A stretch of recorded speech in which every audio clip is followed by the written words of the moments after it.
अगर दलाल से संबंधित आपको कोई प्रॉब्लम होती है तो यहाँ पर एसोसिएशन भी है, जिसके हम साइड में स्क्रीन पर आपको नंबर वगैरह भी प्रोवाइड करा देंगे।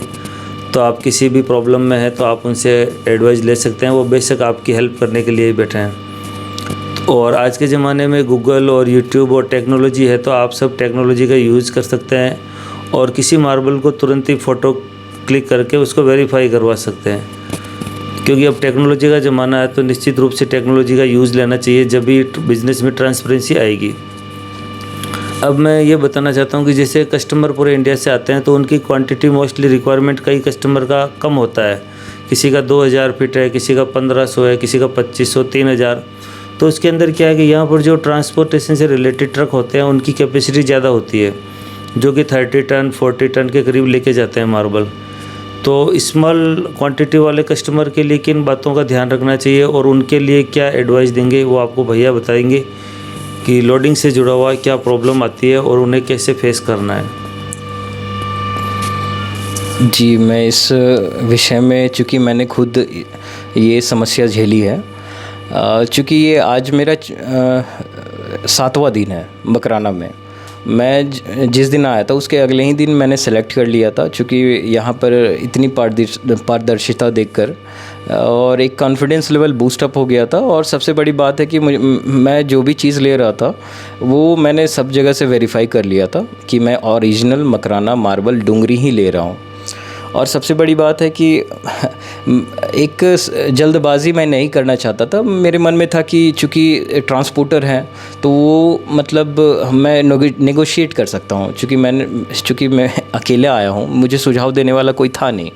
तो सबसे बड़ी समस्या यहाँ आई मेरे मन में ये था कि मैं विभिन्न ट्रांसपोर्टर के से जो हमारे क्षेत्र में, जो कि ये बहुत कम जाती है यहाँ से, मतलब चूँकि पूरे मकराना में अगर आप ट्रांसपोर्टर से बात करोगे कि मुझे झारखंड या बिहार या बंगाल की तरफ मुझे ट्रांसपोर्ट करना है और मेरी लिमिटेड क्वांटिटी में मेरी ये मकराना की मार्बल है, तो सबसे बड़ी समस्या मेरी ये आई कि आप जो सबसे छोटी ट्रक जो हमारी तरफ विज़िट करती है इतनी दूरी पे, वो है 35 टन की ट्रक है। टोटल वेट जो मैंने मार्बल परचेज़ किया इसका 13 टन और 380 किलो था और टोटल एरिया, मेरा रिक्वायर्ड एरिया 3000 स्क्वायर फीट के आसपास थी। तो इसमें मेरी समस्या यह आई कि मेरे मन में था कि मैं अगर नेगोशिएट करूँगा तो शायद मैं ट्रांसपोर्टर की तरफ से, चूँकि मुझे थोड़ी डिस्काउंट मिल जाए।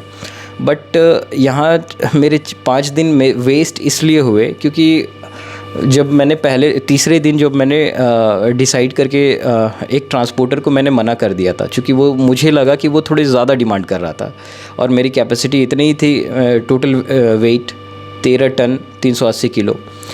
तो ये चीज़ सबसे बड़ी गलती हो गई, इसलिए मुझे आज 5वां दिन वेट करना पड़ा।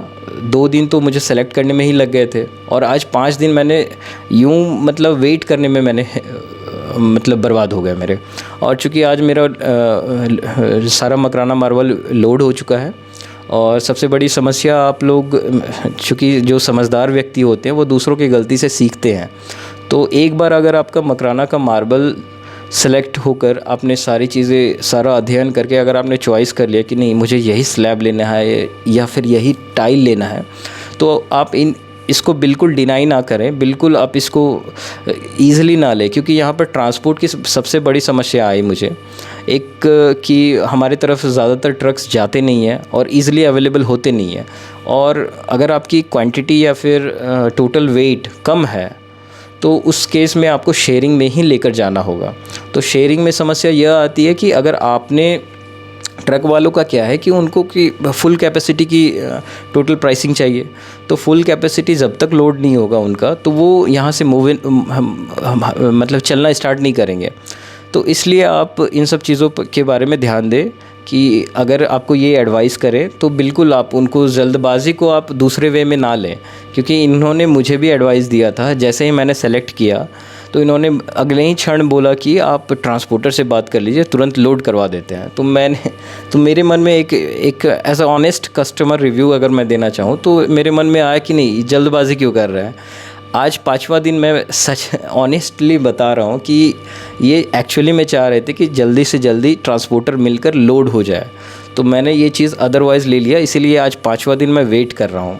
सर जैसे लोडिंग मार्बल आपका हो चुका है, उसके बाद मकराना में कुछ इसके ऊपर एक्सपेंसेस रहते हैं, क्या क्या इसके ऊपर खर्चे लगते हैं? क्योंकि हम हमारे दर्शकों को बताना चाहते हैं ताकि वो अपने घर से ही प्लानिंग करके आएँ कि मार्बल के अंदर लेने के बाद, मार्बल ख़रीदने के बाद उसके ऊपर क्या क्या खर्च और होता है। तो उसके बारे में आप अपना एक्सपीरियंस जो है वो बताएंगे दर्शकों को। जी बिल्कुल। जिन्हें बिल्कुल आइडिया नहीं है ट्रांसपोर्ट लाइन में, जैसे कि मुझे बिल्कुल आइडिया नहीं था, तो उनके लिए मैं ये समझाना चाहूँगा कि आपका टोटल वेट के हिसाब से ये कैलकुलेट होती है रॉयल्टी टैक्स, तो जो कि राजस्थान स्टेट गवर्नमेंट को जाती है। तो इसका गवर्नमेंट अप्रूव्ड रेट जो है वो 560 रुपीज़ पर टन है। 560 रुपीज़ पर टन है ना? सितंबर में जी, सितंबर में 2021 जी। जो 560 रुपीज़ पर टन के हिसाब से रॉयल्टी टैक्स दी जाती है जी, उसकी पक्की रसीद आती है, वो आपको मिल जाएगी बिलिंग के समय। तो जैसे मेरा 13 टन 380 किलो था, उस हिसाब से 13.380 इंटू 560, तो वो मेरा आ गया था रॉयल्टी टैक्स। तो ये तो हो गई आपकी रॉयल्टी टैक्स। और दूसरी चीज़ जो है सर्विस टैक्स दी जाती है, हमें देना पड़ता है एज अ कस्टमर। तो सर्विस टैक्स आपको ट्रांसपोर्टर का जो टोटल आपका, फॉर एग्ज़ाम्पल अगर मैं उदाहरण के रूप में समझाना चाहूँ, तो अगर आपका टोटल, अगर ट्रांसपोर्टर आपको 50,000 रुपये का रेट बोल रहा है, तो उस पर 5% का सर्विस टैक्स आएगा। तो 5% मतलब 2,500 रुपये आपको एडिशनल सर्विस टैक्स देना होगा। उसके अलावा आप लोडिंग अनलोडिंग चार्ज, अनलोडिंग तो आपके साइट पर होगी, तो उसके लिए आपको अरेंजमेंट करनी होगी। और GST 18%, जो भी आप बिल करेंगे उस पर बिलिंग करेंगे उस पर 18% GST आपको पेमेंट करनी पड़ेगी बिलिंग के दौरान। और लोडिंग के जो माइनर कॉस्ट है, जो लोडिंग वगैरह जो आपके लेबर वगैरह करेंगे, तो उस पर 1,500-2 हज़ार, डिपेंड्स अपॉन द कि कितनी क्वांटिटी है आपकी, क्या वेट है, इस पे डिपेंड करता है। तो मेरा चूँकि 13 टन के आसपास था, थोड़ा सा अधिक 13 टन से, तो मुझे 2,000 रुपये देने पड़े थे। तो भैया ने बहुत ही अच्छी बातें बताई, जिससे कि हमारे दर्शकों को भी घर बैठे सारी इन्फॉर्मेशन मिल सकेगी और वो अपनी प्लानिंग करके अपने मार्बल जैसा रिक्वायरमेंट उनको बाई करने में हेल्प करेगी। और सर अब हम जानना चाहते हैं कि आपका एक्सपीरियंस कैसा रहा अश्विनी मार्बल के बारे में और मेरे बारे में। जो भी हमने जो बन पाया वैसा करा, तो आप बताएंगे इस बारे में। जी बिल्कुल, एक्सपीरियंस तो बहुत ज़बरदस्त रहा मेरा। मुझे बहुत कुछ सीखने को मिला, क्योंकि मैंने चूँकि पहले ही बताया आपको, मैं अकेला आया था और मुझे बिल्कुल कोई भी नॉलेज नहीं था मकराना मार्बल से रिलेटेड, बिल्कुल ज़ीरो आप बोल सकते हो। और मैं यहाँ आया चूँकि इन्होंने इस तरीके से मुझे गाइड किया कि मतलब मैं बता नहीं सकता आपको। और मतलब बेसिक नॉलेज सारा कुछ कि कैसे आप डिसाइड करते हैं कि कौन मकराना में भी वैरायटी है। आप कुमारी देख सकते हैं, कुमारी, डुंगरी, एल्बेटा। वैरायटी के अलावा फिर कौन सा कलर लेना है आपको, ग्रे, ब्राउन, ये सारी चीज़ें हैं। फिर बरन क्या होता है, मैंने यहाँ आकर जाना कि बरन बोलते किसे हैं। ये सब छोटी छोटी जानकारियाँ और बारीकियाँ मैंने इनसे सीखी। और यहाँ की स्टाफ बिहेवियर के बारे में मैं बोलना चाहूँगा, बहुत अच्छे स्टाफ है, आपको बिल्कुल किसी प्रकार की भी कोई भी दिक्कत नहीं आने देंगे। यहाँ तो जिस दिन मैं आया था उसके अगले दिन मैं बोलना चाहूँगा कि दोपहर में मैं थोड़ा अनवेल फील कर रहा था, तो यहाँ पर रेस्ट हाउस भी है, तो रेस्ट हाउस पे आप आराम से रेस्ट कर सकते हैं। तो और दूसरी बात है, हर 1 घंटे दूसरे घंटे में मतलब मैं बता नहीं सकता, चाय, नाश्ता, पानी हमेशा, मतलब इतनी अच्छी सर्विस मैंने और कहीं नहीं देखी। और लिमिटेड नंबर ऑफ़ कंपनीज़ में मैं गया था, मुश्किल से 2 से 3, तो 2 से 3 भी नहीं बोलना चाहूँगा, वो भी मैं इसलिए गया था चूँकि विजय जी ने मुझे बोला कि आप एक बार ज़रूर देख कर आओ सर, चूँकि आप एक जगह हो तो आप एक जगह से पता नहीं चल पाएगा, आप जब तक 1-2 दुकान और नहीं देखोगे आप पता नहीं चलेगा। चूँकि मैंने इनकी बात मानी, मैं उनके यहाँ गया, विज़िट किया, मैंने देखा, तो सर्विस में डिफरेंस लगा मुझे। और सबसे बड़ी बात, जो एंटरटेन करते हैं कस्टमर को और किस तरीके से गाइड करते हैं कस्टमर को, एक होती है कि आप कुछ भी बोल दें, और सबसे बड़ी बात है कि जेन्युइन चीज़ें, अगर कहीं गलती है वो गलती बताना।